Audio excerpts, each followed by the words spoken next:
Howler's Pharmacy is here to help. They have been in our community for decades. So whether it's a seasonal issue or whether it's something that you have to take care of regularly, Howler's Pharmacy is here to help you find exactly what you need. Check them out on the corner of Fremont and Peralta in downtown Centerville. Are you tired of pushy real estate agents who don't have your best interest at heart? Give Jennifer Petroselli a call. Jennifer helps her clients make smart real estate decisions that benefit them in the long run. Contact Petroselli Homes on Niles Boulevard. Before this, my wife and I had trouble actually meeting people to even hang out with. But we found board games to be a really good way to socialize because we could talk to other people about their lives and learn about them while we do something communal. Coming to you straight from Fremont, California, this is the Fremont Podcast, dedicated to telling the stories of the past and present of the people and places of the city of Fremont, one conversation at a time. Now, here's your host, Ricky B. Well, that makes sense, I guess. I don't know this world. Yeah. I don't know this world. I think I have my experience with the gaming world is it probably starts at Uno. Would you even Monopoly? consider that Monopoly? Yeah, maybe. yeah. I got into. I had a phase of Settlers of Catan for a while. There you go. Oh, that's still a popular game. Yeah. So I had friends that I met with regularly. We played Catan, and matter of fact, I had this dream. I always got frustrated with the cards shifting and people put stuff down and it messes things up. And so I had this idea of building a game board that had spaces for everything, so it sat down inside there, a really nice. People 3D print those now. Are you serious? Yeah. No way. way. So you just put the tiles on or whatever, the cards, so they don't shift. That's cool. Yeah. That's cool. Yeah, so I got into Catan for a while. Ticket to Ride, I think, was another one that I enjoyed, which I think had similar features. But other than that, I've been into game shops before. And I'm just like, what in the world? There are so many games out there. So let's get started. Okay. So your name again? My name's Steven. Steven, and yours? Jonathan. Jonathan, okay. Steven and Jonathan. So Steven, you are the manager of a store that's in Fremont. That's a game shop, right? Where our store's name is Games of Fremont. Okay, Games of Fremont. Yes. Okay, and we just found out that that's actually a local chain, right? Yes, we have 6 stores total in the Bay Area. Okay, and then where are the other ones? So we have one in Concord, we have one in Livermore, one in Brentwood, one in Martinez, and one in Pittsburgh. Okay. Well, that's pretty cool. How long has this company been around that has this chain of stores? So we've had other stores, we've had one in Antioch that had to close in 2021 due to some COVID restrictions and stuff that was going on in the area. I see. And we ended up moving that one into where our Brentwood store is now, and kind of splitting the merchandise between Brentwood and the Martinez store. Okay. I just think it's cool that there's a community in the Bay Area. I guess I say Bay Area, but even in Fremont, that supports a kind of I guess I would say a traditional game store, not video gaming, not virtual. I mean, I guess some of it's probably virtual too, right? Or is it primarily just games, like board games? There's some games that involve apps.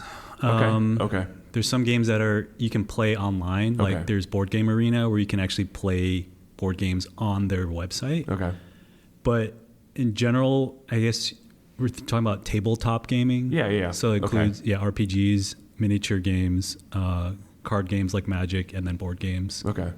Jonathan, what do you do? What brings you to the conversation about games? So here? I co-run an informal group called Fremont Board Gamers. Okay. The group was actually started last year by someone else. His name is Claude. Okay. But he lives in London now, so I co-run it with Johnny Chin. Okay. And we're active on Meetup, Discord, and Facebook. Wow. Okay. So that's how people find us. Okay.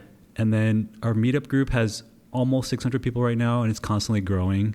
And then we have events every week with pretty good attendance. So wow. So your Meetup group that just started last year. Has 600 people connected to it. Yeah. Wow. And it keeps growing. So, and I already asked you this previously, but they're not all in Fremont. How many of them would you say are from Fremont, you think? It's hard to tell exactly because there's different gaming groups throughout the Bay Area, of course. Sure. Yeah. And so I'm like a part of Oakland Board Gamers as well. Okay. There's a group that meets in Palo Alto. There's groups in San Jose. So they're all over the place. So exactly in Fremont, it's hard to tell. I would just estimate 25%. Okay. That's cool. That's really cool. So give me a little glimpse into what is the life of this meetup group. Like what does it look like? What are you guys doing on a regular basis? How often do you guys meet up? So we are pretty welcoming. We welcome people of all experience levels and all ages. We meet every Friday at another game store.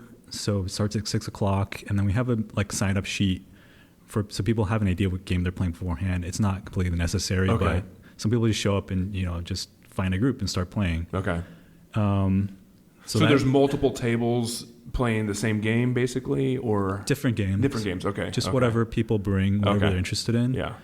And we have, so like I told you, that the age range is quite large. There's actually one younger girl. I don't know exactly how old she is. I think she's like 8 years old, 8 to 10. But she's there almost every Friday, and she's actually pretty good. Like, she picks up games quicker than I would expect. Wow. Okay. And then on the other end of the spectrum, we have these older people who have very little experience with board games.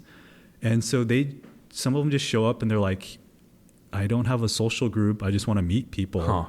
And so they just come and then learn to play games. And now they're here every Friday. That's cool. And I think they're more interested in the social aspect, but they enjoy playing the games, of course. Let's talk. Did you have a I was going to say about the social aspect of things. So a lot of the games you can play online, like there's Pokemon online, Magic online. It's just when you play online, there's just that disconnect of the other group there, which kind of makes games more fun when you get to play with them, rather in person, or if you are playing online, being in a call with the other people. So you get more of a reaction when things happen, rather than that cool thing happened, but I have no clue how the other person responded. So that's another reason why I like running a store, because you get to see the reaction when people do things. Yeah. And that's exactly what I was going to ask. I wanted to go that route and talk a little bit about the social element of this. So, I mean, I know people who are really into video games, and they have that, whether it's a avatar or like a profile or like a character or whatever that's created to play these games, and you may never even meet these people in person ever, but you play with them. Then there's just people I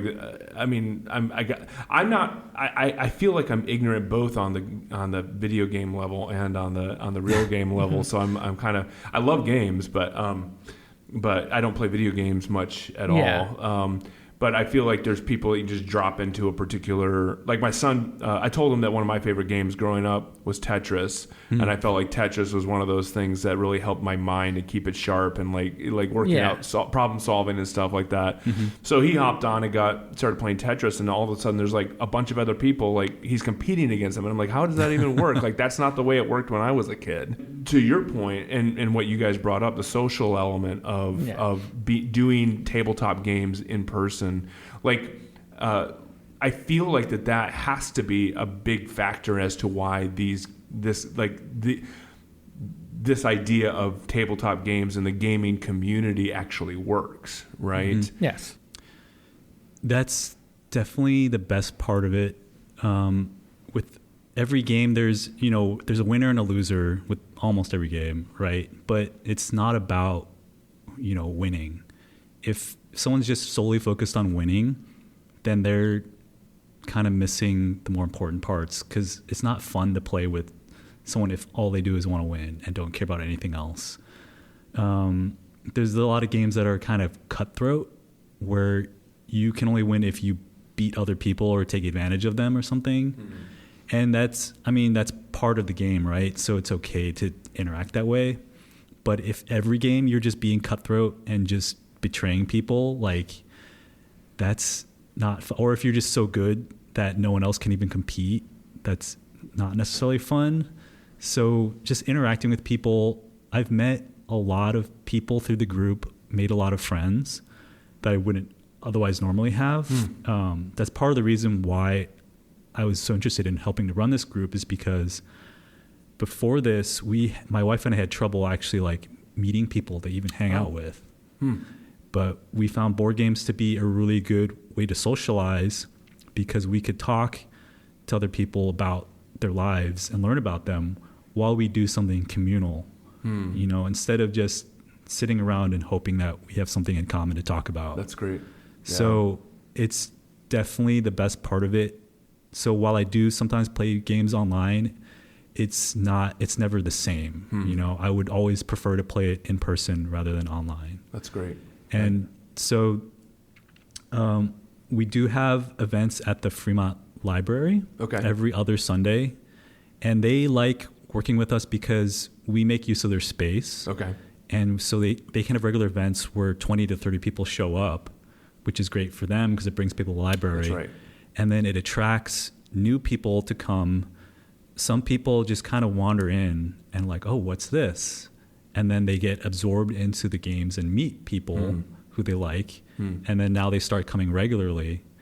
So there's that event. There's the Milpitas Library event, which is generally every first Saturday of the month. And it's like, it's even if it's only 1 or 2 times a month, it still becomes like something that people look forward to. You know, because it's a social event where you go, you see your friends, you play games, you have fun. You're always learning something new, even if it's just a game. So you're using your brain, and then there's a lot of problem solving involved. That's cool. So it hits a lot of the different aspects of what people are looking for. Yeah, once a month is almost like it's close enough together where you're like looking forward to it and it's coming, but then it's far enough apart to where it's like, man, I miss that, and exactly. Like you don't feel like it's overwhelming to like put it on the calendar. Please consider donating $1 a month on a reoccurring basis to help this podcast that you enjoy. buymeacoffee.com/the Fremont Podcast /membership. Stephen, did you have like what's your origin with gaming? Like what does that look like for you? I mean, were you playing Uno as a kid, or what? Where did you start with games? So when I was younger, there's one game in particular I remember playing a lot with my brothers and sisters. It was called Mousetrap. That's a fun. I love that game. I can't remember how to play it to save my life. That's right. But we played it to the point that the little cage stopped working. So we had that. We had card games like Uno. Like most people, I don't think we ever finished an actual game of Monopoly without it getting knocked over. But Operation's another one that we had tons of fun with growing up. So I always played games. As when we were younger. I say my like journey into this, I guess, would be middle school. I would play Yu-Gi-Oh a lot with a lot of friends. I'm not familiar with that. It's a trading card game that's based off of an anime. And it's just like, it's in the anime they call it Duel Monsters, but it's like you have the monsters fight, you have life points, and you try to take down your opponent. I played that for 6 years, and then went from playing card games to another very popular online game called World of Warcraft. And met communities on there and met people that I will probably never meet, but I would talk to them for hours daily. Wow, that's amazing. Would never actually meet them in person because a lot of them lived in New York. I knew some people who lived in Colorado, some people who lived in Texas, and we had one person who lived in Australia. Okay. But and that was just our guild. And That's cool. We would hang out and do things. Did that up until 2020. And then I had a roommate who got me into Magic. Okay. And that's where I poured all my focus into. I made decks, I played games with him, and then once things started opening back up, we started going to the stores, and then I started going to one specific store. Okay. And from there, I would talk to people. I knew the people who worked there. And then when they were acquiring a new store, they were looking for a manager. And my previous job was a area manager for it was for picnics, so a coordinator for events and stuff like that. So I already had all the management skills, and they're like, "Oh, we'll train you on ordering and all that because that's the easy part. It's the managing part that's always hard to train into people." Yeah. So I did that for 6 months. So they didn't lure you in by saying that this job is all fun and games, huh? I was told on day one, it's like you may see it look like where it's all fun and games, but there is a whole thing behind it that you don't see. Yeah. There's a lot of games, but not always fun. Yes, exactly. It's always games, not always fun. Yeah. So that's my origins from it. I came in as a manager and got moved up to this higher position, and now I'm in charge of 3 out of our 6 stores in the chain. That's awesome. Yeah. So I'm curious. I know that sometimes when you get into something that seems to be that it is a love that you have, sometimes you kind of start losing the sparkle of your love of games. Yeah. Are you kind of in that place yet? We have a thing that we have to open cards for the new sets that come out to sell for singles, because sometimes people don't want to just buy a pack and hope they get the card. They'll just pay the money to buy out the card straight out. So we try to have that kind of thing. So opening for the most recent thing, we opened each store opened 12 boxes, and each box has 36 packs. Okay. So doing that for 3 stores, after the 5th box, I'm like, all right, okay, I've seen the art. They look cool. Let's just get through it. But yeah. I like getting up and going to my stores in the morning. Okay. I still have the sparkle for it. And I think because it's something I am passionate about, I think I will always have that sparkle because I don't really see it as too much of work. Good. The only aspect of it I see as work is, okay, I have to re-inventory everything and count all my product. Sure. Yeah. That's the only aspect of work as it is. But when I get to order new games and I have to look up stuff for anything new, like expansion for board games or new cards that are coming out, I get to see all these things and go, it's like, that looks cool. I want to buy that. It does hurt my wallet sometimes because I'm like, I want to buy that from me. Buy everything. And I get first look at it, and it's just like, well, there goes my paycheck. That's right. I got a question for you. So even after opening 5 boxes, do you still get a dopamine hit when you open a pack and find something rare? Oh yeah. So when there's something because that's like the really best feeling in the world, pricey or really cool looking, I go, oh, that's sick, and I sleeve it immediately. I'm like, okay, next pack. It's just a second, and like, whoa, okay, next thing. That's cool. You get a rush from it. Having there be so many different card games, you get that from a wide aspect of people. Yeah. Like there's the Disney fans. There's they have their own card games called Lorcana, and there are things in that called Enchanteds. Okay. So they are different looking cards. They're more shiny, and a lot of them are worth more money than you would think. From the first set, there is an Elsa card that's worth $1,300 right now. Wow. It's the collecting aspect. It's insane. That's incredible. Wow. Jonathan, you mentioned that you and your wife found it helpful to be able to make friends. So my wife's friend was into board games and role playing, and she kind of introduced us to modern board games.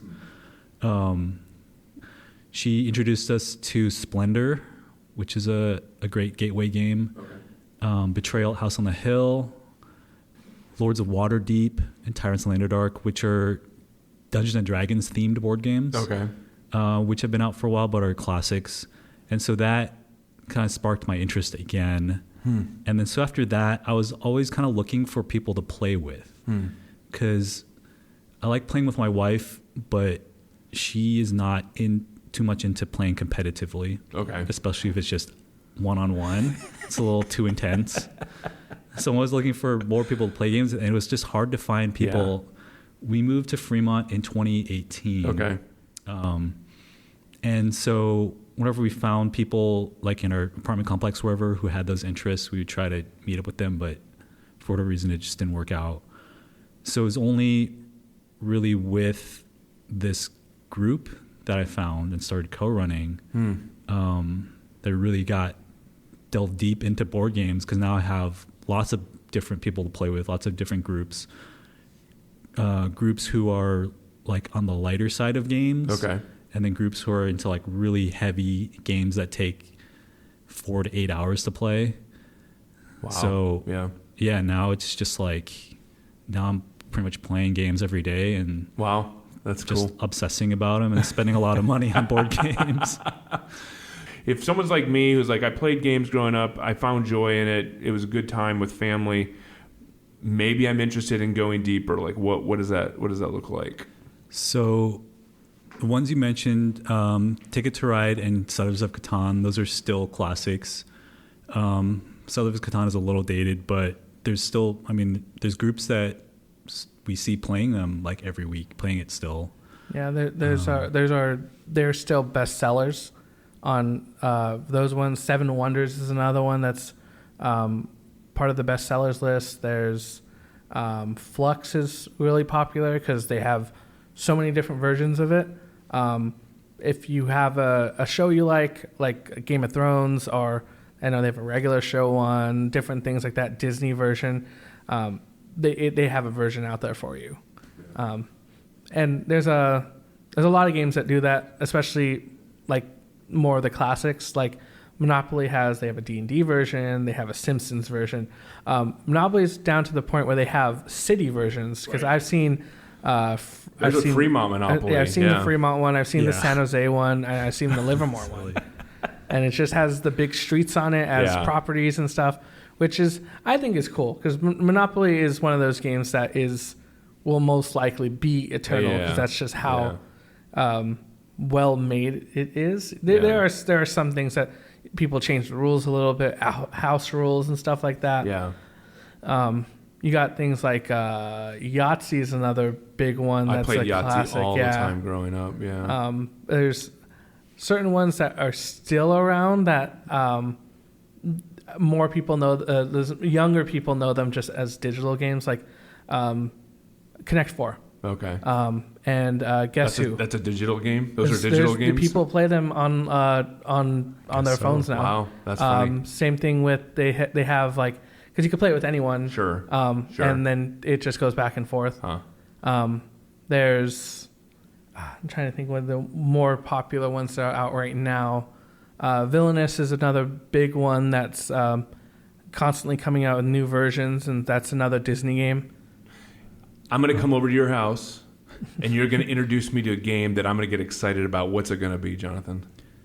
So I try to cater to the person. Like I said, I have a lot of different groups, so I always have to think about rules overhead, and then like what themes they like. So I guess I'd have to ask you, like, what kind of theme would you be interested in for a board game? Because they have a theme for everything, honestly. Yeah.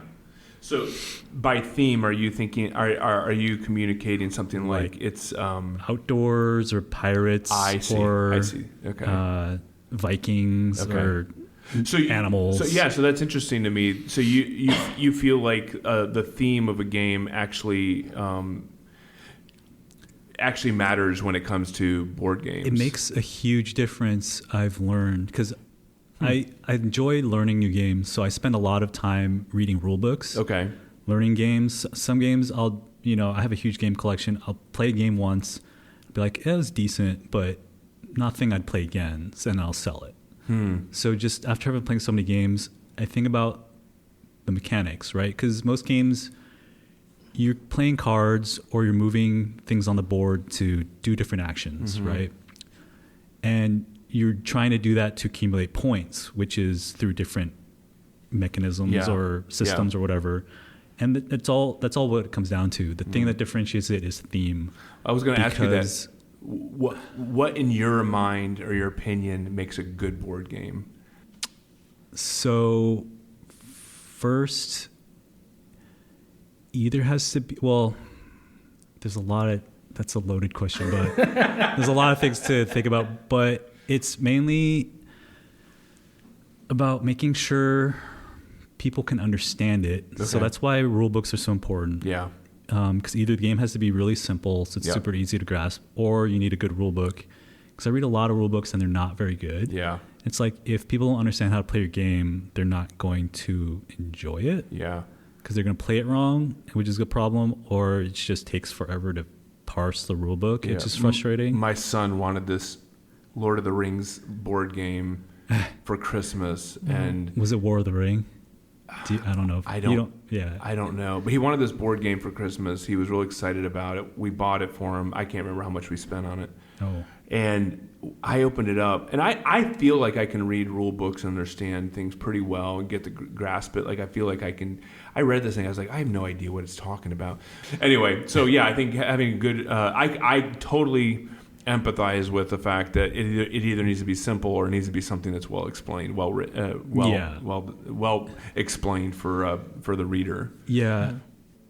Yeah. Other than that, I mean, player interaction is important, and then people are big on shorter games. You know, games that don't take too long, or say they're welcome. Yeah. Just making sure the game doesn't take forever. Yeah. And I think a big thing is just a game being balanced, like. If a game doesn't feel balanced where a certain card is overpowered or you just do a certain action over and over, like, there's one of the great gateway games is Wingspan. I don't know if you've heard of it, but it's a bird theme game. Okay.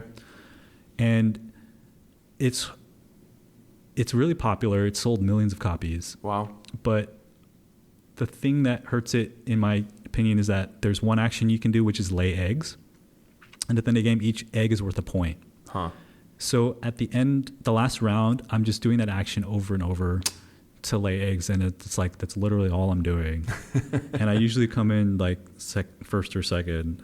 So they've done things to like mitigate that. Okay. But it's really is one, the most powerful action in that game. Going back to theme. So the reason why I harp on theme a lot is because, it really is what makes your game unique. I played a game recently called The Bloody Inn. Okay. Where every player's running a different inn in this town, and it's a pretty dark theme, which makes it unique. Okay. You actually have the chance to kill the people who stay at your hotel. Okay. And then you have to bury their body, and once you do, you take their money. And so. Yeah, it's super dark because you're just killing people. And then you have to make sure there aren't police staying in your hotel in the morning when you have the bodies that are unburied. Otherwise, you're going to get in trouble and you have to pay them to bribe them. Wow. And it's not a theme that comes up a lot, right? Killing people, innocent people. I was going to say, that sounds like a descendant of Edgar Allan Poe decided it became a gamer. And it's but the thing is, like, the gameplay itself, like when you kill someone, all you're doing is flipping the card over for the traveler card to indicate that they're dead and now they're a body.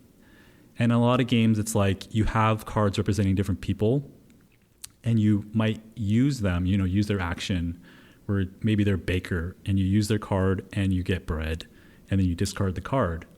In this one, all you're doing, instead of using them, you're killing them and you flip the card over.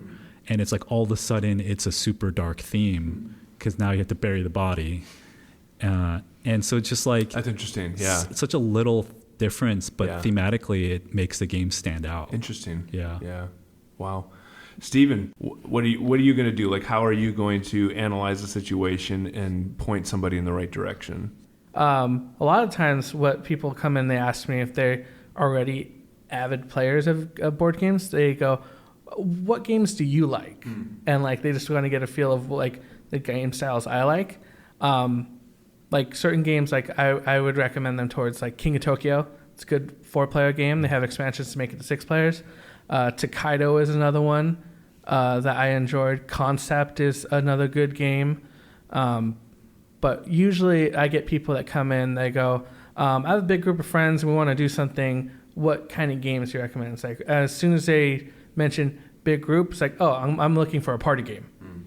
Something that a lot of people can play at once. Code names. Yeah. There's Cards Against Humanity. There's it's almost like Cards Against Humanity, but with pictures. And it has from Side 9 Happiness. And you have a scene, and each person will pick what happens in the next scene, and the judge gets to judge it. So it's the same same concept, but instead of words, it's pictures. Okay. So it's it's funny on how like the story adds up, because you'll go whatever that one is, and then you'll do another round, and then you add another scene to it, and you'll have a full comic strip. That's cool. That's cool. Yeah. That's cool. So that's another one that's a popular party game. There's Exploding Kittens. Apparently that one just got a Netflix show too, not too long ago. Well, we'll need to wrap it up here in a minute, but real quick, Stephen, when it comes to what you do, your role in the gaming community, manager of Games of Fremont. Yes. Give us a little. Someone's listening here and they're like, I didn't know this existed. I didn't know that there was a gaming community or a place to buy games. Give us the quick pitch on where to find you, what there is to know that people can, anywhere from people who are new to games and interested, curious, to people who are involved in games but weren't connected with your store already. So we are located in downtown Fremont in the Fremont Hub. We are closer to the side where Target and Staples is at. Our address is 200 Fremont Hub Boulevard. We do a Magic the Gathering. We have board games, open play tables, so that we don't charge for anyone to come in and play. If you want to bring your own game in, you feel free. You can use our tables. We are open from noon to usually about 9 o'clock during the week. Friday and Saturday, we open till 11. Okay. So we have those extended hours. Nice. We sell anything from Pokemon, Magic, different board games. We have tons of sleeves. We have Warhammer. We have Bolt Action. All these different war style games available for purchase. We have a Facebook page, which is just Games of Fremont on Facebook.com. Awesome. We also have our own community on Discord that you could join. Our link is in store and on our Facebook page. Okay. Well, we can get all those links from you, put them in the show notes when we put this out, and that'd be great. Yeah. Jonathan, how do I get to be a part of the gaming meetup community that you have going on? So the easiest way to find us is go to meetup.com and look and search for Fremont Board Gamers. And then from there, you can get our links to our Discord and Facebook group as well. And then we have events, so every Friday evening, and then also every other Sunday at the Fremont Library, and every first Saturday generally at the Milpitas Library. And that's, of course, all on the Meetup site. And the events are all free. You don't have to bring anything or buy anything. Okay. All experience levels are welcome.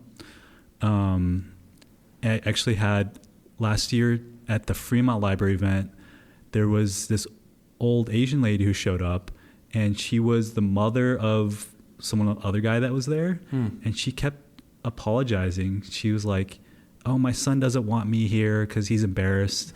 And I was like, no, you should play with us. Yeah. She joined us for a game, and she kept apologizing because she had no experience with board games. But I walked her through it, and she had fun. And I felt bad because her son didn't want her there. But she was like the sweetest lady, and I was really glad that she came in and played. And then she left after that. But it was, So it was good. open for anybody. And we'll capture those links as well. Put them on the show notes. Yeah. Anything else that you guys feel are I want to make sure that the conversation does justice for what you guys enjoy. So is there anything else that you would want to share with the listeners about gaming, about what you do, about something that you've discovered for yourselves through this, anything at all in that way? I would say that gaming in my aspect of doing, like, going to these stores and learning to play games has really changed my life for the positive. I used to be very much a shut-in and would only stay at home and not only talk to people online, but learning these different board games and card games and stuff, you get to interact with people. I have someone at one of my other stores who suffers from very bad social anxiety, and coming to the store and hanging out and having a common interest with other people has really helped him open up and feel better about himself and feel better being around other people. That's great. Yeah. That's great. What about you, Jonathan? Yeah, anything else? I'd emphasize that as well. Like I've been trying to say, we invite everyone to come join us, even if you've never played a board game before or have a lot of social anxiety. Yeah. We're very welcoming. We have other people in the group who have social anxiety, and so we understand how it is. Sure. There's a board game for everyone because they have all different complexity levels, all different themes. And I've been going pretty heavy into board games for a year now, and I still feel like I will never get tired of board games because there's constantly, the market keeps growing, and there's more and more board games, and there's just more and more ideas, which just stimulate my brain every day. That's great. So that's great. It's a really great hobby. There's a lot of people in the Bay Area, and I'm sure there's a lot more who, just board game at home. Yeah. I know during the pandemic, a lot of people were board gaming because they were stuck at home, right? Yeah. And then now, after the pandemic, more and more people are coming out and enjoying the social aspect of board games. Yeah. So, we're just trying to promote that and help everyone have a good time and make new friends. That's great. I think it speaks strongly to what we need as a community, what we need as individuals. And even like you said, one of the things that got you and your wife into it was just needing to connect. And I think that's what we need is we need to be promoting these places that are connecting people together. Yeah. So, face-to-face human interaction. That's right. That's right. That's great. Guys, thank you so much for joining me on the podcast. Thank you for taking the time out to be here. And I appreciate the work that you're doing in the community to make it a better place. Thanks for having us. Yeah, thanks for having us. Yeah. Thank you to our two guests, the owner of Games of Fremont and the operator of the Fremont Board Gamers Group on Meetup. And likewise, a shout out to all the other game stores in Fremont who couldn't be with us for the interview. Game Castle on Washington Boulevard, Bigger Better Games on Peralta Boulevard, and any place else that I'm forgetting, including the one shelf at your local comic book shop. Thank you to all of them for providing a space and an excuse to bring people together. This episode was hosted and produced by Ricky B. I'm Gary Williams. Andrew Cavett is the editor. Scheduling and pre-interviews by Sarah S.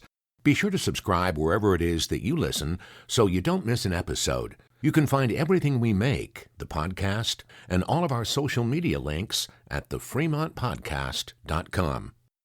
Join us next week on The Fremont Podcast. This is a Muggins Media podcast.